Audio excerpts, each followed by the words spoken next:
오늘 창세기 1장 9절부터 13절까지 말씀을 통해서 말씀하시는 하나님이란 제목으로 하나님 말씀을 증거하겠습니다. 어떤 신학자가 이런 말을 했습니다. 이 세상에서 가장 천천히 읽어야 될 책이 있다면 그것은 성경책이다. 이런 말을 했습니다. 어떤 사람이 나는 하루에 만화책을 100권 봤어요. 그러면 우리는 그것을 하나도 이상하게 생각하지 않습니다. 그럴 수도 있지. 만화를 많이 좋아하나 보다. 이렇게 생각할 것입니다. 근데 어떤 사람이 나는 시집을 하루에 100권을 읽어요. 그러면 이 사람은 시가 뭔 줄을 모르는 사람이구나. 그럴 겁니다. 시집을 하루에 100권 읽으면 그 사람이 시를 좋아하는 사람일까요? 시를 모르는 사람일까요? 그 사람은 시를 엄청 좋아하는 사람이 아니라 시가 뭔지를 잘 모르는 사람이겠죠. 정말 시를 좋아하는 사람이라면 천천히 읽을 거고요. 몇 번이고 반복해서 읽을 거고요. 자기 마음에 남는 식구는 외우려고 노력할 것입니다. 성경은 나는 오늘 100장 읽었어. 이렇게 자랑할 수 있는 책이 아니라는 거예요. 저는 성도님들에게 혹시 나는 성경을 한 번도 안 읽었어요 라고 하는 분들이 계시면 하루에 100장씩 읽더라도 빠르게 한 번 또는 두세 번 정도는 좀 한 번 전체적으로 꼭 읽어보세요. 이렇게 권하겠습니다. 저는 중학교 때 방학이 되면 하루에 100장에서 150장씩 항상 성경을 읽었습니다. 그런데 그것은 일반적이지 않죠. 그렇죠? 특별한 기간 동안 성경을 좀 열심히 읽으려고 달려든 것이고 평상시에는 성경을 그렇게 읽으면 안 됩니다. 천천히 읽어야 되고요. 또 반복적으로 읽어야 되고요. 어느 때는 동그라미도 치고 밑줄도 치고 야광펜으로 색칠도 하고 어떤 말씀은 마음에 새겨두기 위하여 외우기도 하면서 천천히 읽어야 되는 것이 성경책입니다. 제가 여러 번 반복을 해서 가르쳐 드렸지만 성경을 읽을 때 강조점을 찾는 가장 좋은 방법은 무엇이냐면 반복되는 표현이 있는가, 반복되는 단어가 있는가. 이것이 성경에서 그 성경장에서 강조점이 무엇인지를 찾는 가장 쉬운 방법입니다. 근데 반복되는 표현이나 단어를 찾으려니까 똑같은 말만 찾는 분이 계신데 좀 확대해서 찾으셔야 됩니다. 예를 들면 나는 그녀를 사랑해. 근데 그게 1절에 나오는데 3절에 나는 그녀를 좋아해. 5절 보니까 나는 그녀가 보고 싶어. 7절 봤더니 맛있는 거 먹을 때마다 생각이 나. 이게 다 좋아한다는 말이잖아요. 근데 고지식하게 똑같은 말이 없는데요. 이런 사람은 국어 실력이 좀 없는 겁니다. 사랑한다든지 보고 싶다든지 또 맛있는 거 먹으면 생각이 난다든지 좋은 데 같은데 같이 가고 싶다든지 똑같은 단어는 없지만 그 표현이 실제로는 같은 것을 이야기하는 거죠. 나는 그 사람을 사랑해 그런 거죠. 그래서 성경에 반복을 찾으랬더니 똑같은 단어만 찾지 말고 좀 넓은 개념에서 이렇게 어휘의 설명, 의미 이런 것들을 따라서 반복을 찾으시면 본문에서의 강조점을 잘 알 수가 있습니다. 오늘 우리 창세기 1장 1절 9절부터 13절까지 말씀을 읽었습니다. 창세기 1장은 읽어보셨죠? 우리는 성경을 읽을 때 적어도 창세기 1장까지는 읽고 안 읽지 1장도 안 읽고 안 읽지는 않습니다. 그래서 교회 나온 지 얼마 안 돼도 성경을 읽어봐야지 하면 적어도 1장은 읽어보셨을 거예요. 성경 1장에서 가장 많이 반복되는 단어는 무엇일까요? 창세기 1장에서 가장 많이 반복되는 단어는 무엇일까요?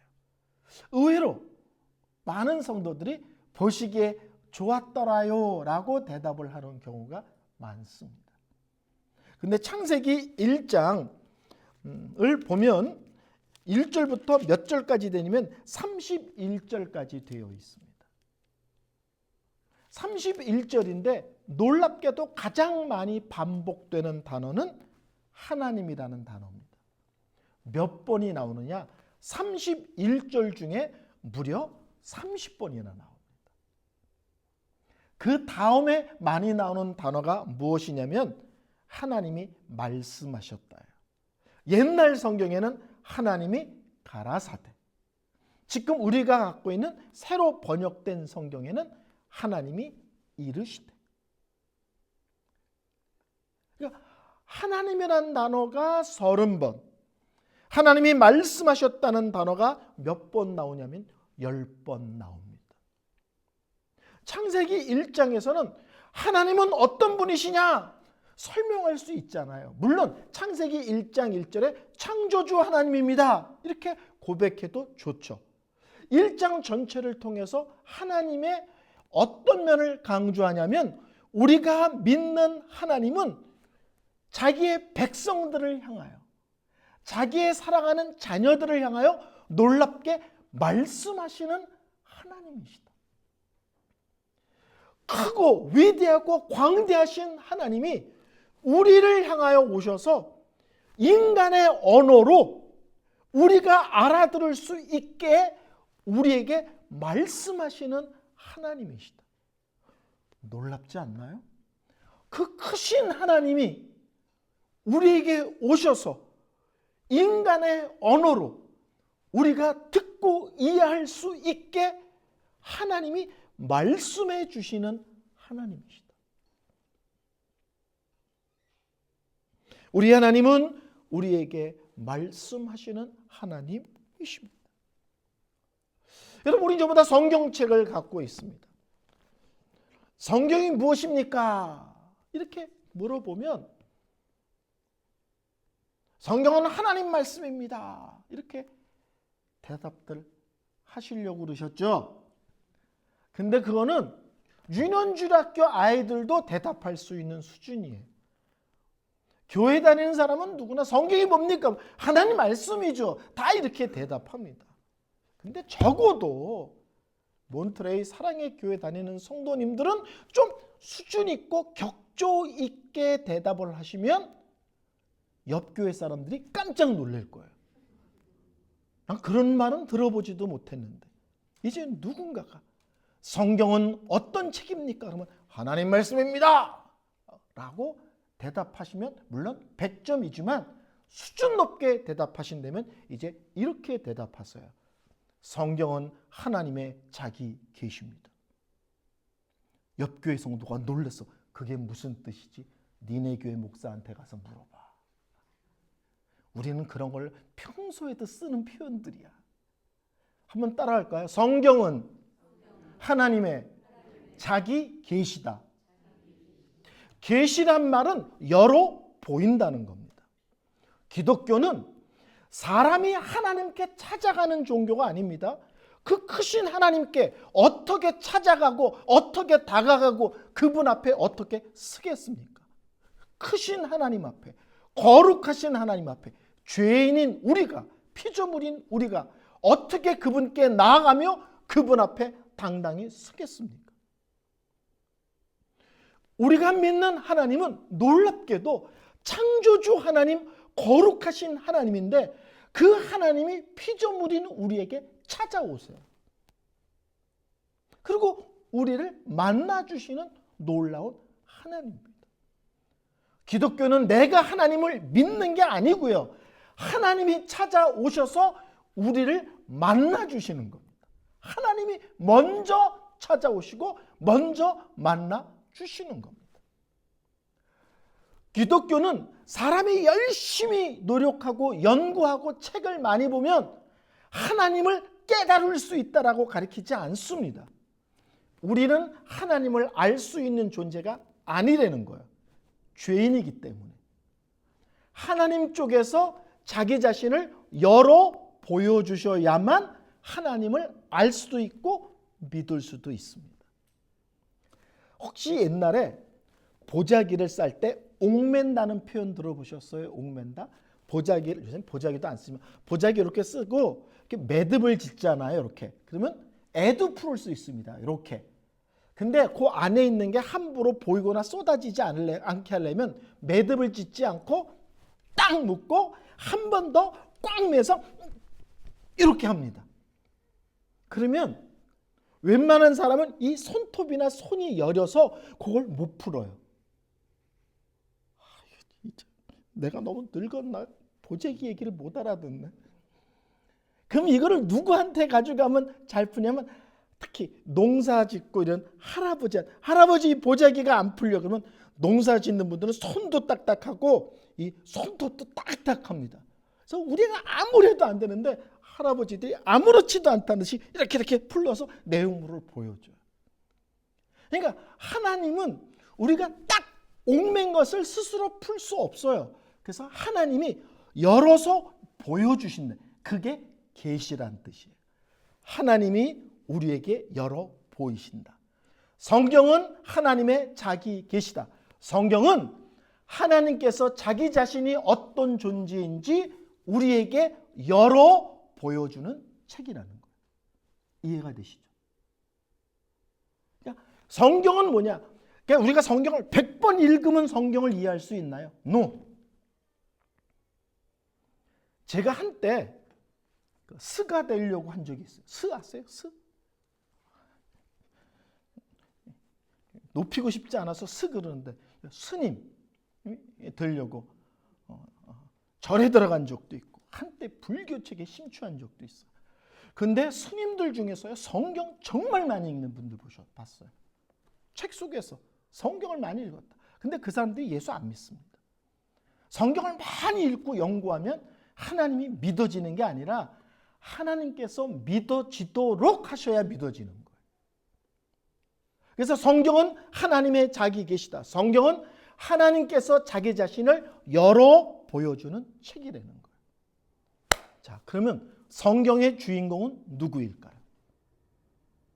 성경이 하나님 자신을 열어 보여주는 책이라면 성경의 주인공은 하나님이십니다. 사람은요, 조연이고 엑스트라입니다. 성도 여러분들이 창세기를 읽으면 아브라함, 이삭, 야곱, 요셉이라는 우리가 너무 잘 아는 위대한 믿음의 사람들을 만나게 됩니다. 근데 우리는 아브라함 보고 놀라시면 안 됩니다. 아브라함이 믿었고 아브라함의 삶을 놀랍게 변화시킨 하나님에 대해서 놀라야죠. 이삭한테 놀라시면 안 돼요. 이삭이 이런 사람이었나? 이삭한테 놀라고 이삭 얘기를 한 것이 아니라 이삭이란 삶 속에 역사하신 하나님을 보라. 이 하나님이 얼마나 놀랍고 귀한지를 보여주는 거예요. 이삭 얘기를 하는 것이 아니라 이삭의 하나님 얘기를 하는 겁니다. 아멘. 그러니까 여러분이 성경을 볼 때 하나님 중심으로 보느냐 사람 중심으로 보느냐에 따라서 관점이 바뀌는 거예요. 혹시 윤윤주일학교부터 교회를 다니신 분들 계시죠? 삭개오 설교 들어보셨죠? 삭개오 할 때 보통 어떻게 하면 여러분 삭개오는 키가 작았어요. 삭개오는 뽕나무 위로 올라갔어요. 처음부터 끝까지 삭개오는요 하고 끝나요. 그러면 예배 끝나고 아이들이 갈 때 뭘 생각합니까? 삭개오 이러고 가는 거예요. 근데 삭개오 속에서는 누가 나와요? 예수님이 나오잖아요. 그럼 제가 아이들에게 삭개오 본문을 갖고 성경 공부를 하거나 설교를 할 땐 저는 어떻게 할까요? 예수님이 이러겠죠. 그날 예수님이 한 동네에 들어가는데 많은 사람들이 몰려왔어요. 근데 그 많은 사람 중에 오늘 꼭 만나야 될 한 사람이 있다는 것을 우리 예수님은 아셨어요. 그 사람이 어디에 있었냐면 옛날에는 뽕나무라고 그랬어요. 그렇죠? 뽕나무 위에 있는 것도 우리 예수님은 아셨어요. 우리 예수님은 그 사람의 이름이 뭔지도 아셨어요. 삭개오가 자기 이름을 말하기도 전에 우리 예수님이 삭개오야 속히 내려오라. 내가 오늘 너희 집에서 좀 지내야 되겠다. 우리 예수님은 그 사람의 이름이 삭개오인 줄도 아셨어요. 우리 예수님은 어떤 분인 줄 아세요? 우리에 대해서 너무나 잘 알고 계시는 예수님이세요. 그런 다음에 찬송을 부르는 거죠. 난 알아요. 뭐 이렇게 좀 죄송합니다.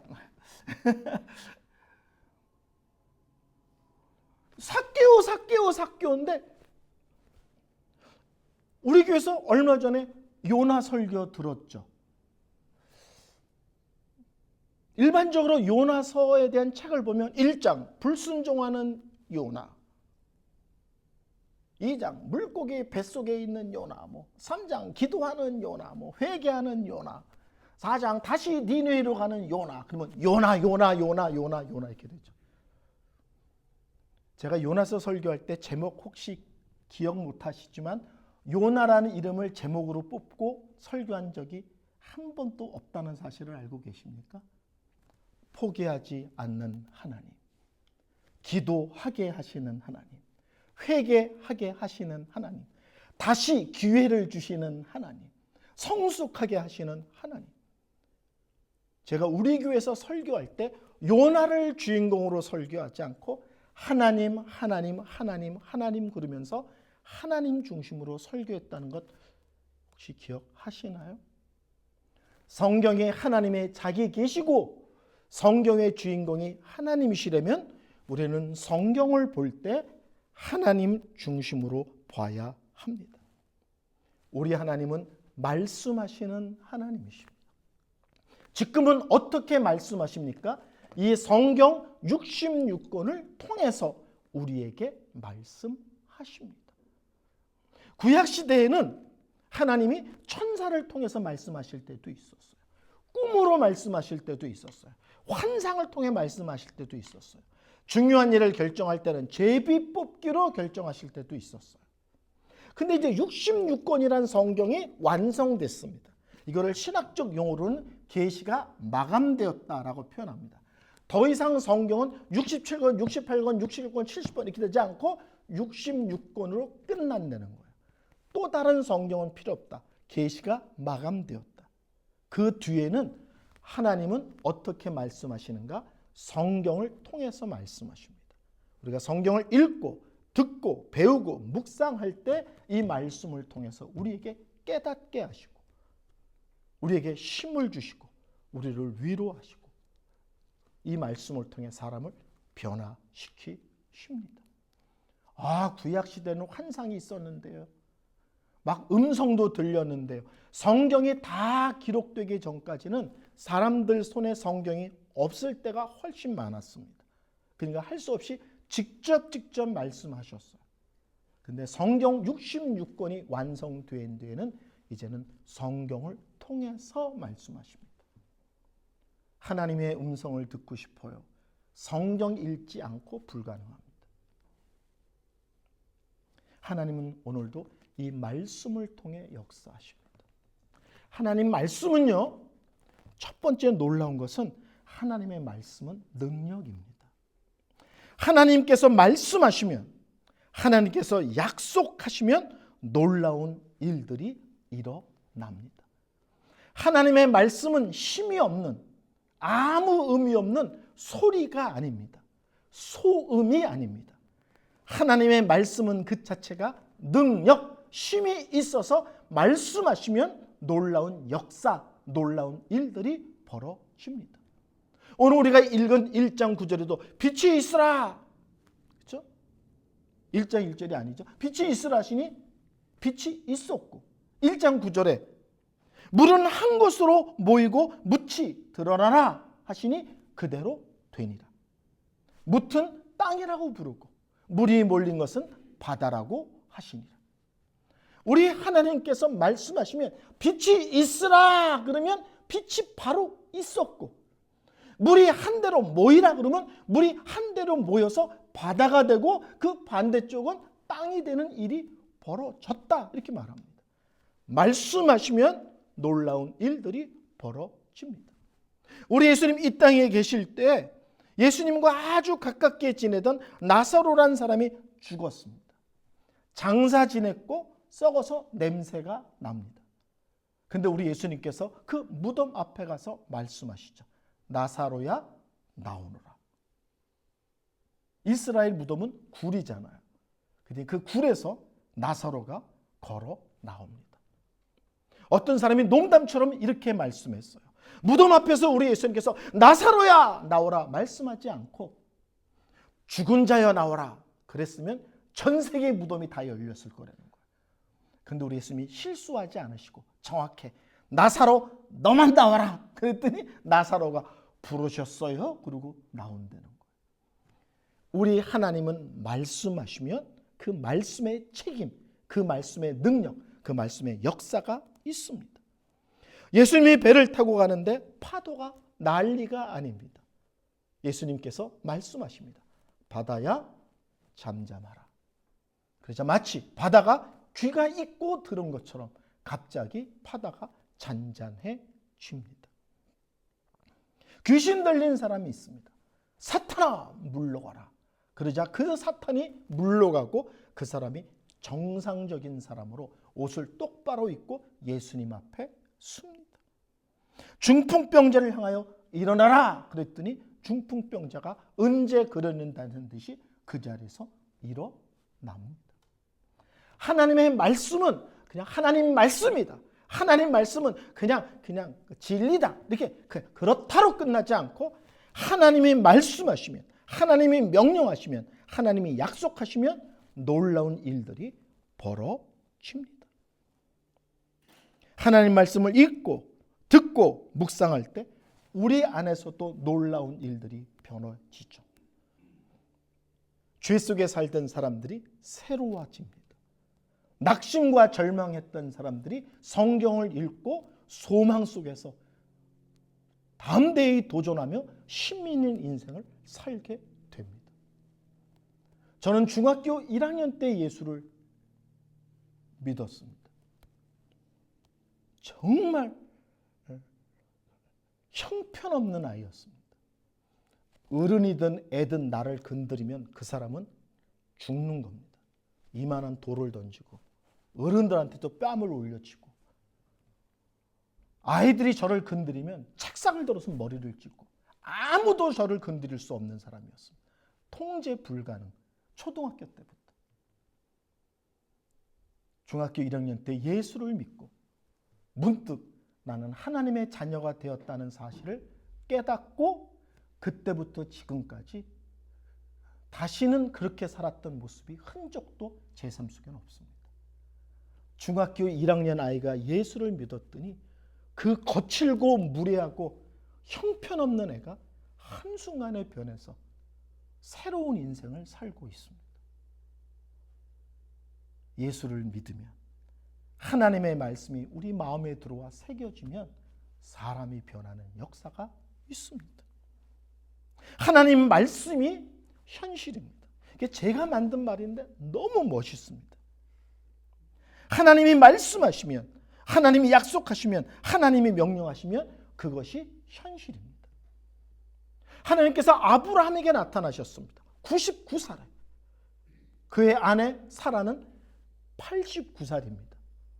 내년에 네가 100살 될 때, 네 아내가 90살 될 때 아들을 낳을 것이다. 뭐가 현실입니까? 100살에 어떻게 아들을 낳아요? 우리 아내가 90살인데 무슨 아들을 낳아요? 눈에 보이는 인간적 현실은 100살과 90살이라는 나이입니다. 그러나 하나님 말씀은 눈에 보이는 현상이 사실이 아니고 현실이 아니고 하나님의 약속, 하나님의 명령이 현실입니다. 100살이 되자 아브라함이 아들 이삭을 낳습니다. 이스라엘 백성들이 요단강을 건너야 되는데 우리 하나님께서 이렇게 말씀하시는 거예요. 여호수아라는 장군에게 내일 아침에 하나님의 언약궤를 메고 요단강으로 들어가라 그러는 거예요. 요단강으로 들어가라. 그 강을 건너야 가나안 땅으로 들어가는데, 애굽에서 나와서 요단강을 건너 가나안 땅으로 들어가는데 그 요단강이 그때 홍수였습니다. 물에 발을 디디면 떠내려가고 그 시체를 어디서 찾을 줄 모르는 엄청난 물살이 흐르던 강이었습니다. 뭐가 현실입니까? 눈에 보이는 것은 홍수가 난 강, 엄청난 물, 잘못 발을 디디면 떠내려가서 죽을 수밖에 없는 것이 눈에 보이는 현실입니다. 믿음의 사람에게 현실은 무엇입니까? 하나님이 말씀하신다. 하나님이 명령하신다. 그게 현실입니다. 여호수아가 제사장들에게 명령하여 법궤를 메고 요단강으로 들어가자 놀랍게도 요단강이 갈라지고 이스라엘 사람 전체가 육지처럼 요단강을 건넙니다. 홍수난 강이 현실이 아니라 하나님의 명령, 하나님의 약속이 더 분명한 현실입니다. 이스라엘 백성들이 가나안 땅에 들어가서 전쟁을 해야 되는데 여리고라는 말할 수 없는 견고한 성이 딱 버티고 있습니다. 여러분, 견고한 성이 있고 거기 군인들이 어마무시해. 그러면 전쟁을 어떻게 해야 됩니까? 군인 여러분, 1. 용감무쌍한 군인. 1. 최첨단 무기. 그리고 지도자의 탁월한 작전 능력. 이래야 이기는 거 아닙니까? 방위가 얘기한다고 군에 대한 얘기를 이렇게 무시할 수가 있습니까? 어마어마한 성을 함락시키려면 일반 사병도 용감해야 되고 지휘자는 탁월해야 되고 무기는 최첨단이어야 되잖아요. 근데 하나님이 이렇게 말씀하십니다. 오늘부터 6일 동안 한 바퀴 돌고 와. 뭐 합니까? 아무것도 하지 마. 어느 정도 소리도 내지 마. 거기서 그 유명한 노래가 나왔잖아요. 소리 내지 마. 이런 노래가 나왔습니다. 아니, 성을 점령하는데 아무 소리 내지 말고 이스라엘 사람들 한 바퀴 돌고 오래. 그 다음 날은 또 한 바퀴 돌고 6일 동안 한 바퀴 돌으래. 그 뒤에 7일째 되는 날은 7바퀴를 돌래. 그러고요, 소리를 마음껏 질러. 세상에 이런 작전이 어디 있어요? 영화 보셨잖아요. 성문을 부시고 사다리를 놓고 막 기어 올라가고 뭐 이런 거 해야 되잖아요. 근데 여호수아가 그 말씀 그대로 듣고 7째 날 7바퀴를 들고 소리를 지르자 성이 무너지는, 이해할 수 없는 일이 벌어집니다. 뭐가 현실입니까? 눈에 보이는 상황, 내가 처한 어려움이 현실이 아니라, 근데 하나님이 나에게 말씀하신 게 있어. 그런데 하나님이 약속하신 게 있어. 근데 하나님이 명령하신 게 있어. 그러면 그게 사실입니다. 하나님이 말씀하시면 그 말에 대한 책임을 지고 그것이 내 앞에 사실이 되도록 펼쳐 보이시는 하나님이십니다. 세 번째로 하나님 말씀은요, 하나님이 말씀하시면 우리 하나님은 책임지십니다. 약속하시면, 명령하시면 책임지십니다. 제가 중학생 때 어느 날 하나님이 제 마음에 너 앞으로 목사 될 거야, 이런 마음을 주셨습니다. 32살에 제가 목사가 됐습니다. 목사 안수를 받고 그 다음날 새벽 기도에 가서 제가 대성통곡을 하고 울었습니다. 세상에 이런 신실하신 하나님이 어디 있으신가요? 14살짜리 어린 아이에게 약속하셨다고 그 약속을 20년이 지나서 지키셔. 애랑 약속한 걸 20년이 지났는데 그걸 지키시는 하나님. 그리고 제가 봐도 제가 너무 부족한 거예요. 근데 하나님 부족한 나를 목사로 결국 만드셨어. 그것도 신기한 거예요. 애랑 약속한 거를 지키시는 하나님도 놀랍고 이렇게 부족한데도 목사로 세우신 건 더 놀라워. 그래서 새벽에 제가 대성통곡을 하고 울었습니다. 하나님의 놀라우심 때문에. 하나님은 말씀하신 것, 약속하신 것, 명령하신 것 책임지십니다. 2000년 8월 마지막 주에 제가 중국 천진에 신학교에서 강의를 하러 갔습니다. 아침부터 저녁까지 강행군.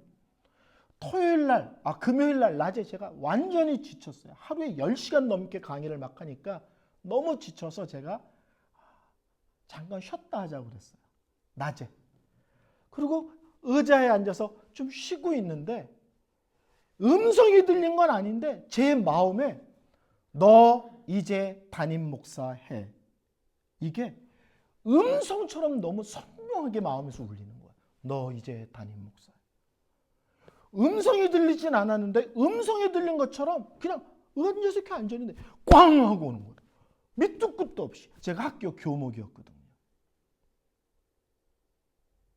토요일, 주일, 월요일이면 개학이야. 제가 순간 월요일 학교 가서 사임을 해야 되겠구나. 개척을 하던 청빙을 받던 이번으로 교목 생활은 끝이구나. 이렇게 생각을 했습니다. 그때는 인천공항이 없어서 김포공항에 도착해서 짐을 찾기 위해서 핸드폰을 탁 켰는데 따르릉 하고 전화가 오는 거예요. 핸드폰을 키자마자. 그러더니 여긴 미국입니다.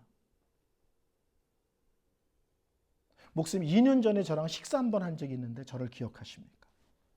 저희 교회 담임 목사가 공석인데 목사님을 담임 목사로 청빙하겠습니다. 어제 너 담임 목사 해? 이런 마음을 주셨는데 그 다음날 핸드폰을 키자마자 미국에서 청빙 전화가 왔습니다. 누가 봐도 하나님이 인도하시는 거죠. 그때 아파트를 내놨습니다. 아파트 입구에 집을 판다고 내놓자마자 할머니 할아버지가 따라 들어왔어요. 집을 산다고. 집을 한순간에 팔았습니다. 저는 미국 비자가 있지만 우리 5 식구가 미국 비자가 없어서 미국 비자를 신청하는데 제 통장이 마이너스 500입니다. 마이너스 통장 500 서류를 넣고 비자를 받을 수 있을까요? 제가 저희 집 사람한테 그랬습니다. 하나님이 이끄시는 거면 거짓말하지 않고 가게 하실 거다. 마이너스 통장 500을 복사해서 서류를 집어넣는데 담당자가 그걸 끝까지 열어보질 않았다고 그래요. 여러 명이 들어가서 인터뷰를 하는데 우리 집사람에게는 이름, 주소, 신상만 물어보고 옆 사람은 꼬치꼬치 묻고 그래서 신상만 묻고 아무것도 질문하지 않고 통과가 돼서 비자가 나왔습니다. 식구들이 들어오는데 6 식구가 들어오는데 박스가 14박스입니다. 누가 봐도 의심스럽죠. 그때는 들어와서 신분 변경이 가능했습니다. 관광비자로 들어와서 6개월 안에 종교비자로 바꾸고 종교비자 2년 받고 2년 안에 영주권으로 바꾸고 그러니까 신분 변경이 가능해서 합법적인 질서를 따라 바꿀 수 있는 시대였습니다. 관광비자로 들어오는데 박스가 14개야. 누가 봐도 이상하죠. 줄을 섰는데 대 앞에 사람이 창구에 이민국 창구 앞에 딱 가는데 갑자기 어떤 나이 많은 아주머니가 소리 지르고 울면서 들어오는 거예요. 무슨 서류를 냈는데 서류를 돌려주지 않아서 나가는데 문제가 생겼다는 거예요. 영어를 한마디 못하고 저쪽은 맞고 근데 뭐가 잘못되는지를 모르니까 앞에 와서 울고불고 난리가 났어요. 직원이 조용히 해라. 이 여자가 더 울어. 조용히 해. 더 소리 지르는 거예요. 뒤에 있던 어떤 영어 잘하는 사람이 뛰어와서 통역하면서 제 앞에 아수라장이 됐어요. 그리고 제가 여권을 내는데 쳐다도 안 보고 우리 6명의 식구를 도장 찍어 통과시키셨어요. 안 놀라시. 3일 전에 살 집을 구하지 못했다고 얘기를 전화를 받았어. 3일 전에. 근데 갔더니 너무너무 좋은 타운하우스를 구해놓은 거예요. 너무 고급스러워. 3일 전에 집이 없다는데 이 집을 어떻게 구했습니까? 그랬더니 그 동네 집을 2,700채인가 2,800채를 갖고 있는 부동산 재벌이 있는데 그 사람이 1년에 좋은 집 하나를 말도 못하게 싸게 내놓는다는 거예요. 근데 신문에 광고를 손톱만큼 낸다는 거예요. 요걸 찾은 사람이 이제 대박이 터지는 거예요. 근데 우리 권사님이 3일 전에 그거를 발견한 거예요. 그래서 너무 좋은 집을 아주 싸게 렌트를 잡았습니다. 갔더니 가구 일체, 음식, 거기다가 프리비아라는 도요타 벤까지. 제가 부임하기 3일 전에 그 교회는 싸워서 교회가 없어졌다고 전화를 받았거든요. 저한테 전화하신 장로님에게 싸웠으면 이긴 사람이 있을 거 아니냐. 그분이 공항에 나를 마중 나오도록 연락해달라. 제가 그랬거든요. 근데 집을 구한 것도 놀라운데 모든 것이 소파, 침대 뭐 다 냉장고에 음식 가득 중고차까지. 이게 어떻게 된 거냐 그랬더니 우리 교회는 싸우느라고 목사님 준비를 하나도 못했는데 이 지역의 장로님들이 바르게 말씀을 증거하는 목사가 오는 것은 이 교회만이 아니라 이 지역에도 복이 된다고 장로님 여러분이 5,000달러씩 돈을 모았다는 거예요.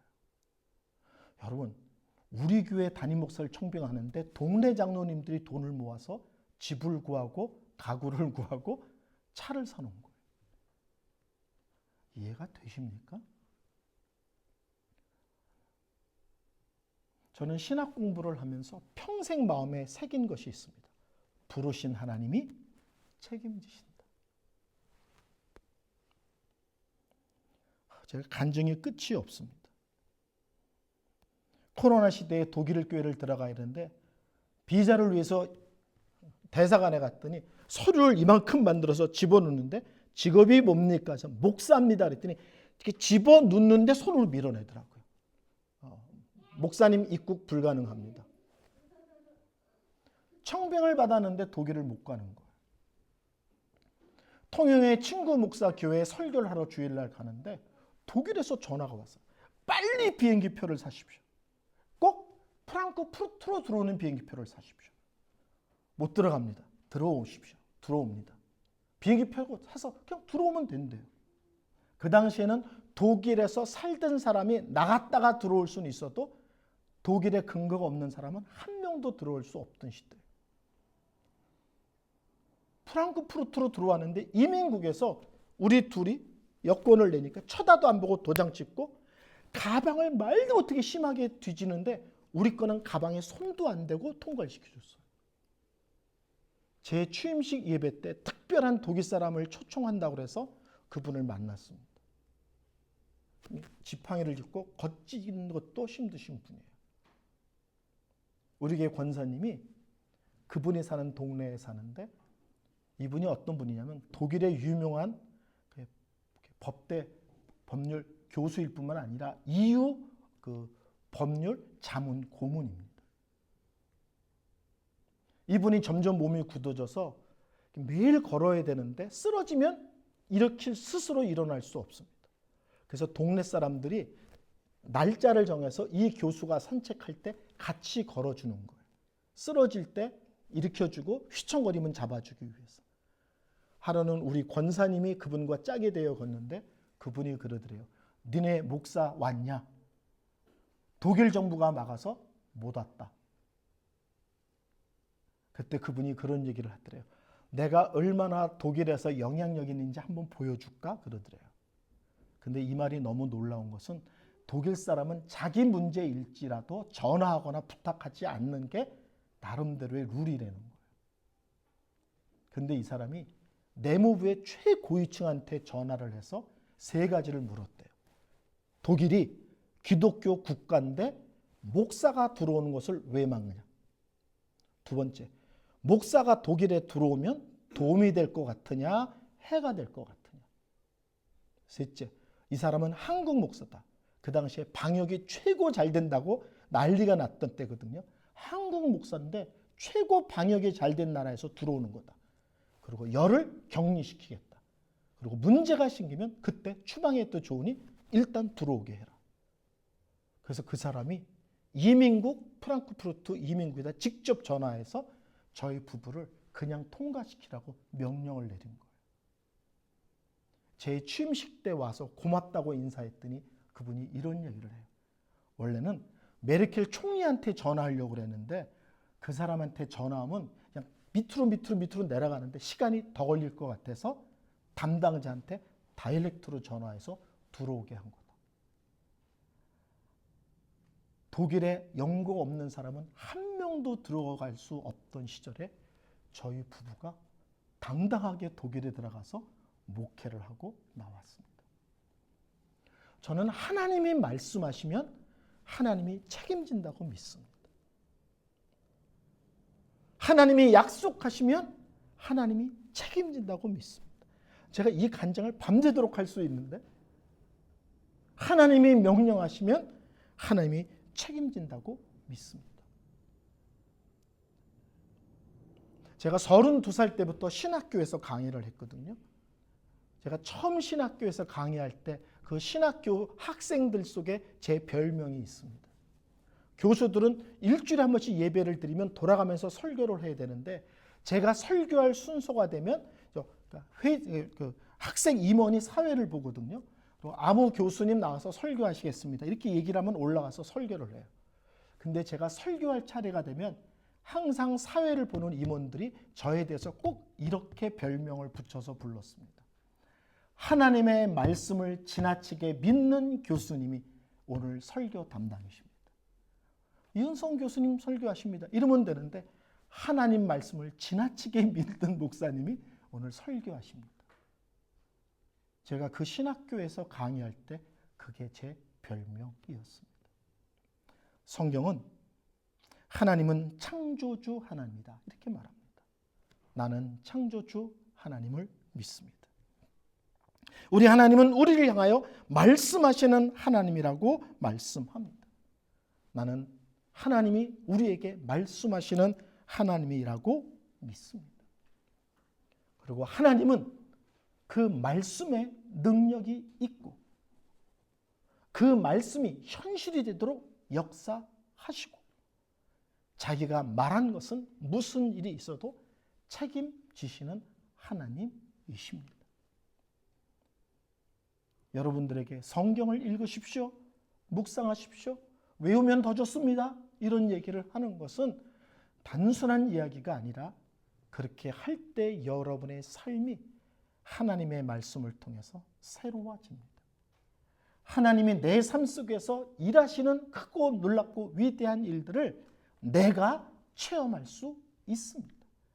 다른 사람의 간증을 듣고 감격하는 것이 아니라 내 삶에 크고 새로운 간증이 넘치는 삶으로 하나님은 인도하십니다. 하나님 말씀의 능력과 위대함을 날마다 삶의 한복판에서 체험하며 알며 고백하며 간증하는 성도님들 되시기를 바랍니다.